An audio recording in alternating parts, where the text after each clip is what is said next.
The Holocene has ended. What we do now and in the next few years will profoundly affect the next few thousand years.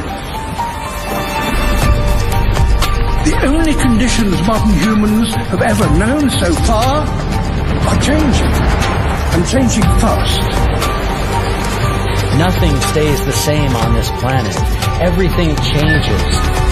The Earth is going into one of these jumps, and you don't know what is going to be on the other side of those jumps. The Earth is always jumping.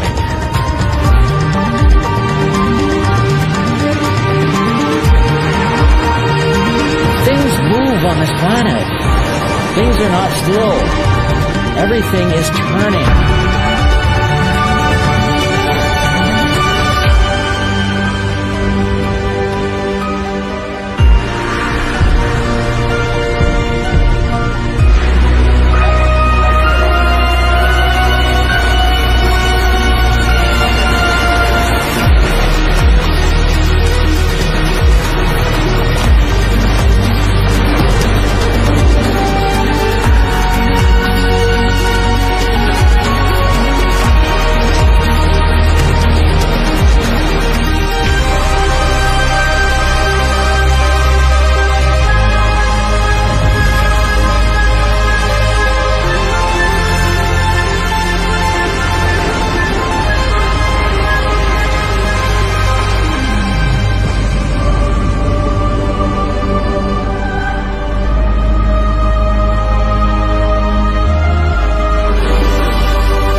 As it begins to run out of fuel, the sun won't simply fade away to nothing.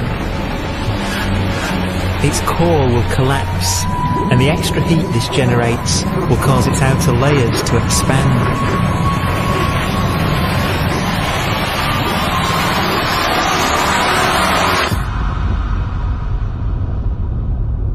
The sun is now dead. Its remains slowly cooling in the freezing temperatures of deep space.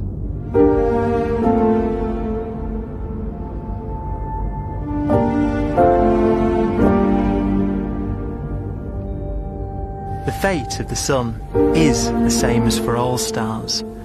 One day they must all eventually die, and the cosmos will be plunged into eternal night. All stars eventually will run out of fuel. The temperature of the universe drops. The stars, one by one, in the night sky, will turn off. And there'll be no more new stars created.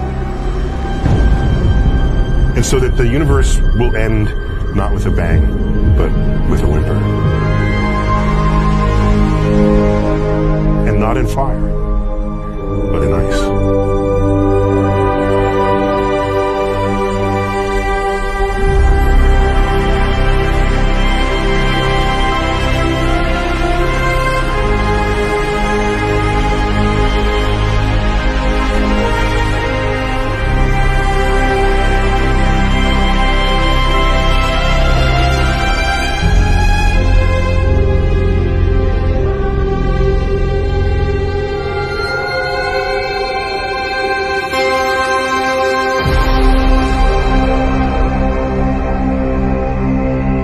With no fuel left to burn, a white dwarf's faint glow comes from the last residual heat from its extinguished furnace.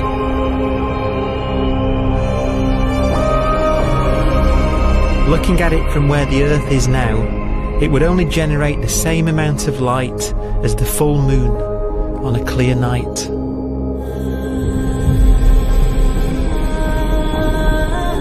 The faint glow of white dwarfs will provide the only illumination in a dark and empty void littered with dead stars and black holes.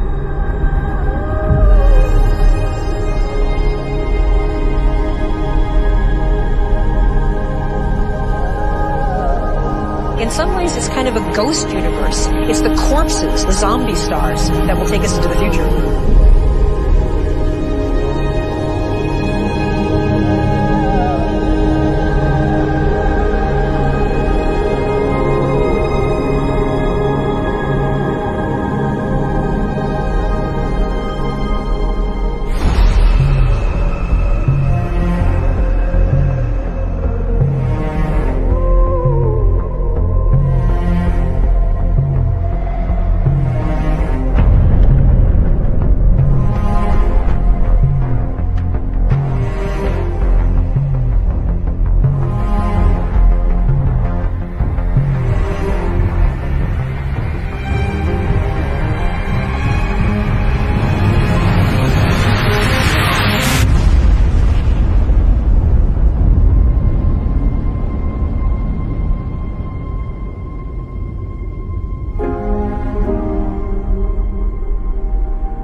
A black dwarf will be the final fate of those last stars.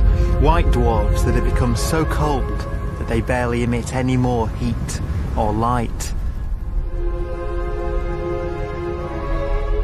Black dwarfs are dark, dense, decaying balls of degenerate matter. Little more than the ashes of stars.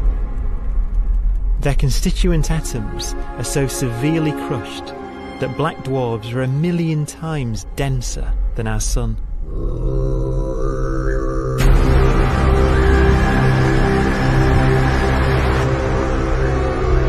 Stars take so long to reach this point, we believe there are currently no black dwarfs in the universe.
We have a pace of life that's based on really the energy available to us now.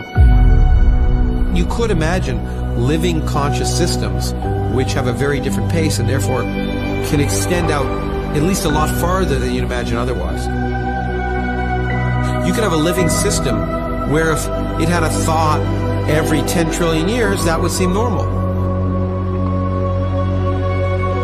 Even if our life dies out, one could imagine at some time arbitrarily far in the future, a fluctuation occurs which allows intelligent life to exist again for a little while. So you might have islands in time of intelligence.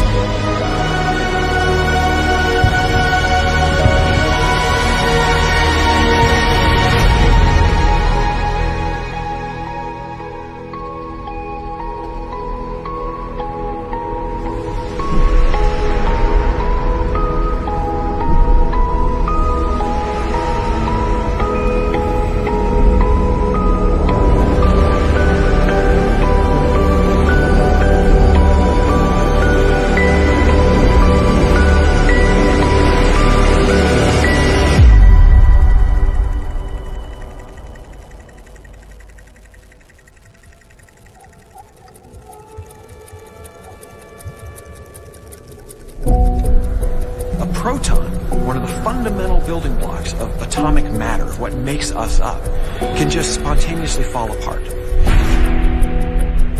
Any material that evades the pull of a black hole eventually dies away as its protons disintegrate.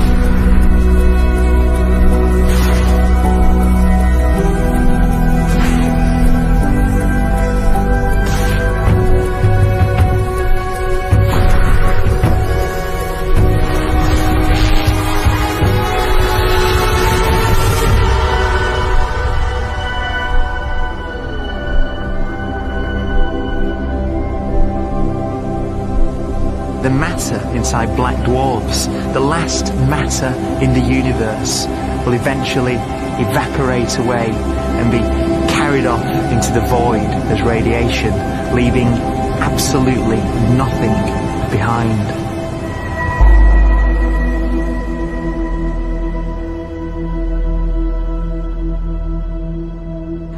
With the black dwarfs gone, there won't be a single atom of matter left. All that will remain of our once rich cosmos will be particles of light and black holes.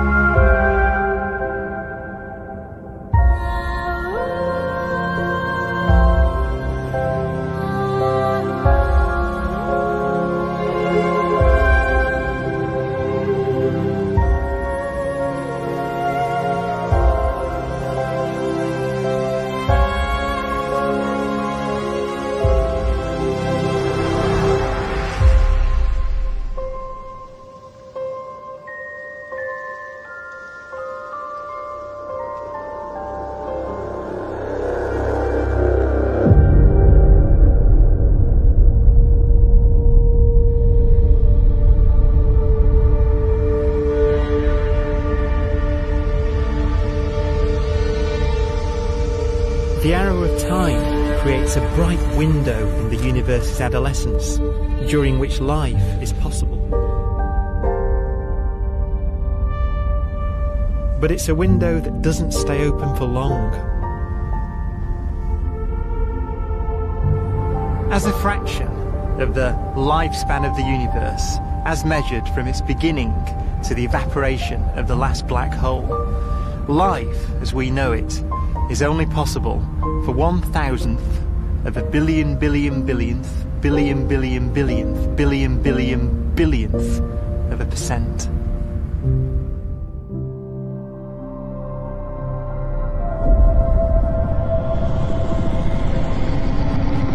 Black holes become the fundamental building block of the universe. A galaxy will basically be a supermassive black hole in a center with smaller black holes orbiting it. Zombie galaxies filled with black holes continue to evolve. They'll eat each other and they'll get bigger, and maybe they'll fall into the supermassive black hole and it'll get bigger. The universe will still be an exciting, dynamic place. It's just that the timescales you're talking about are now trillions of years instead of thousands or millions of years.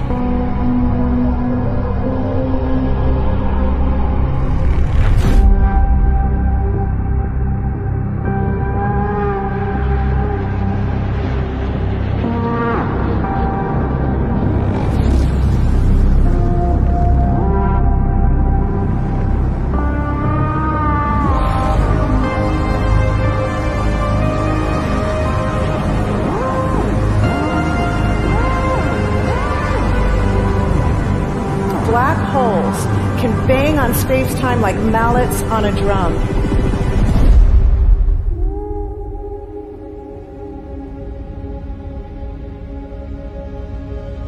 And they have a very characteristic song.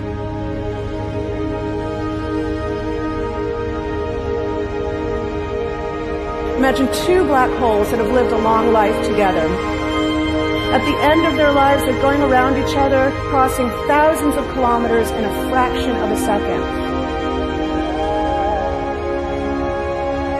As they do so, they leave behind in their wake a ringing of space, an actual wave on space-time.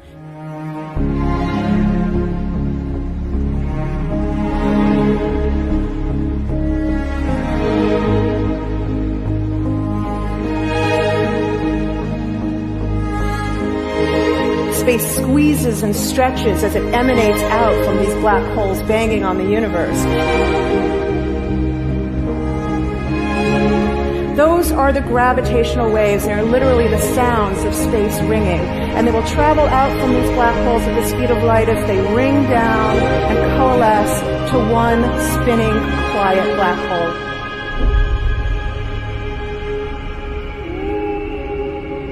If you were standing near enough, your ear would resonate with the squeezing and stretching of space. You would literally hear the sound.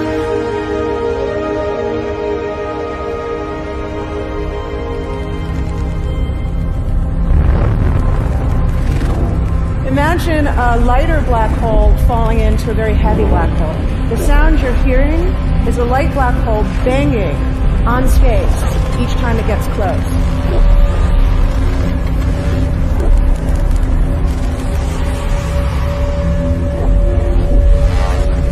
As it falls in, it gets faster and it gets louder.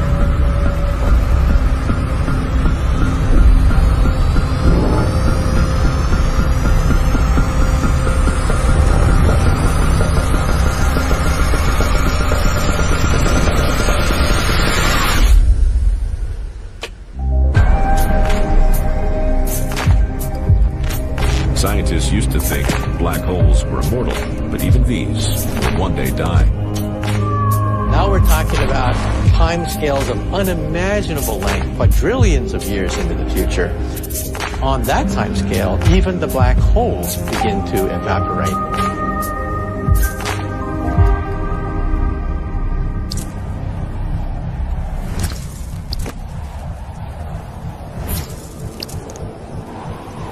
According to quantum mechanics, space is filled with virtual particles, antiparticles, that are constantly materializing in pairs, separating, coming together again, and annihilating each other.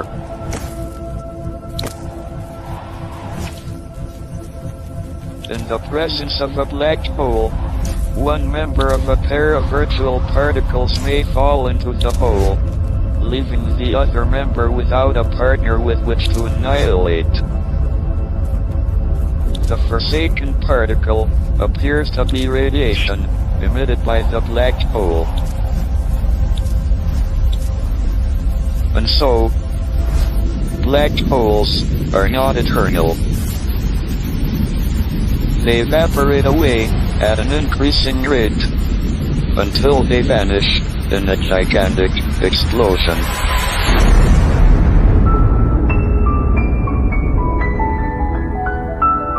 Quantum mechanics has allowed particles and radiation to escape from the ultimate prison, a black hole.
Philosophers and poets have asked the question, will the world end in fire or ice? We can now give an answer. The latest evidence shows that the universe is not slowing down, but it's speeding up out of control. And the universe, we think, will die in ice. Trillions upon trillions of years from now. Empty space itself has energy. In every little cubic centimeter of space, whether or not there's stuff whether or not there's particles, matter, radiation, or whatever, there is still energy even in the space itself. And this energy, according to Einstein, exerts a push on the universe. What is the weird stuff that's accelerating the universe? We call it dark energy. And this stuff is the dominant stuff of the universe. Almost 3/4 of the matter-energy content of the universe is this dark energy. And we don't know what it is. Dark energy, unlike matter or radiation, does not dilute away as the universe expands. This has crucial implications for what the universe is going to do in the future. So what will be the future of the universe?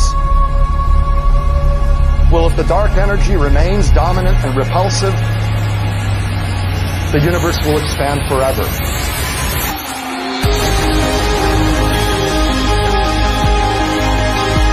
Faster and faster and faster with time. A runaway universe. 70% of the energy of the universe resides in empty space, and we don't understand why. But we do know what will happen. If that energy continues to be there, the universe will become cold and dark and empty. That's the future as it might be. We don't know because we don't yet understand the nature of dark energy. Until we do, we won't know the future. We won't even understand our own origins. And that's why we want to know and study this subject.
Does seem to be for an ever colder, ever emptier universe.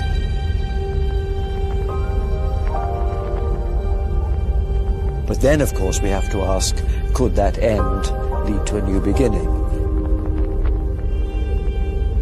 And there are ideas whereby what actually is the end of our universe could in some sense be linked to the beginning of a new one.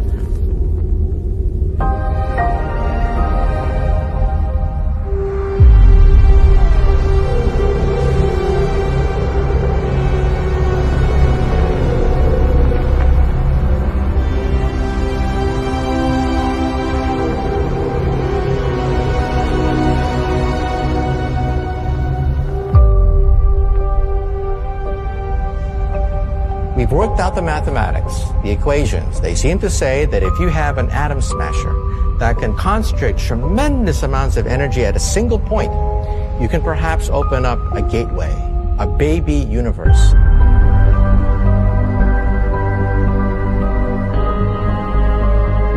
Facing the death of everything there is, this perhaps is their only possibility of escape. And this also raises a very intriguing possibility, sheer speculation of course, that perhaps any universe that has intelligent life in it will create baby universes, will create lifeboats, and proliferate child universes. So an evolution may take among universes in the multiverse. Survival of the fittest may take place. So those universes which do not have intelligent life are infertile. They have no children. But those universes that have mild temperatures, stars like us, would create civilizations that could open up child universes, and they would then proliferate.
After an unimaginable length of time, even the black holes will have evaporated, and the universe will be nothing but a sea of photons gradually tending towards the same temperature as the expansion of the universe cools them towards absolute zero.